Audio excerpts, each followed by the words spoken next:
এবার কাঁচা চামড়া কেনা বেচায় সব পর্যায়ে সহ পরিবহন চাঁদাবাজি ঠেকাতেও শিল্প ও বাণিজ্য মন্ত্রণালয়কে সঙ্গে নিয়ে সরাসরি হস্তক্ষেপ চায় বাংলাদেশ ট্যানার্স অ্যাসোসিয়েশন বিটিএ। লবণ ছাড়া কোরবানির চামড়া যেন কোনোভাবেই ঢাকায় প্রবেশ না করে সে বিষয়ে প্রশাসনের সহযোগিতা চায় সংগঠনটি। পাশাপাশি ট্যানারি শিল্পকে টিকিয়ে রাখতে কাঁচা চামড়া বন্ধক রেখে ব্যাংক ঋণের দাবি জানিয়েছেন শিল্প মালিকরা। সেলিম মালিকের রিপোর্ট। নগদের কাছে সব গ্রাহকই প্রিয়, তাই তো সারা দেশে ক্যাশ আউট চার্জ সবচেয়ে কম।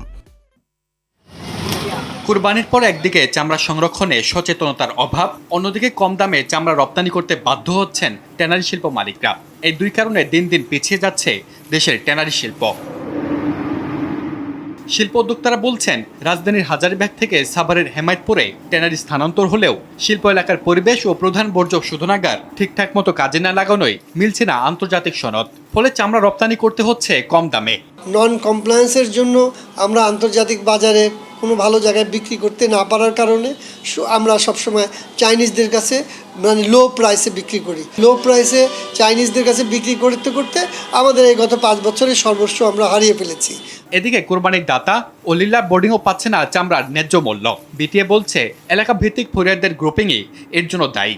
এলাকার ছেলে পেলের আপনার গ্রুপিং করে আপনার দেখা যায় যে 1000 টাকার চামড়া তারা 200-300 টাকা আপনার ক্রয় করে, কিন্তু সেটা কিন্তু আপনার কোনোভাবে যাতে না হয় সেখানে প্রশাসন যাতে এই ব্যাপারে প্রয়োজনীয় ব্যবস্থা গ্রহণ করে। তবে এবার চামড়া বিক্রিতে অব্যবস্থাপনা ঠেকাতে শিল্প ও বাণিজ্য মন্ত্রণালয়কে সঙ্গে নিয়ে কাজ করতে চায় সংগঠনটি। আমরা কিন্তু একটা মনিটরিং সেল আপনার গঠন করছি, যেখানে অপ্রীতিকর ঘটনা ঘটবে, অর্থাৎ পরিবহনের কোনো চাঁদাবাজি বা আপনার কাঁচা চামড়া কেনা বেচায় যদি কোনো সমস্যার সৃষ্টি হয় হাটগুলোতে, সেখানে কিন্তু সরাসরি আমরা হস্তক্ষেপ করব। পাশাপাশি চামড়া শিল্পের ক্রান্তিকাল অতিক্রমে ব্যাংক ঋণের দাবি জানান তারা। যদি এই চামড়াটাকে স্পেশালি কোলেটারাল হিসেবে নিয়ে তারপরে যদি একটা এডিশনাল ফান্ড এই মুহূর্তে দেয়, তাহলে আমাদের ট্যানারি যে চামড়াগুলো সংগ্রহ করার ক্ষেত্রে একটা ইজি ওয়ে বের করতে পারবো।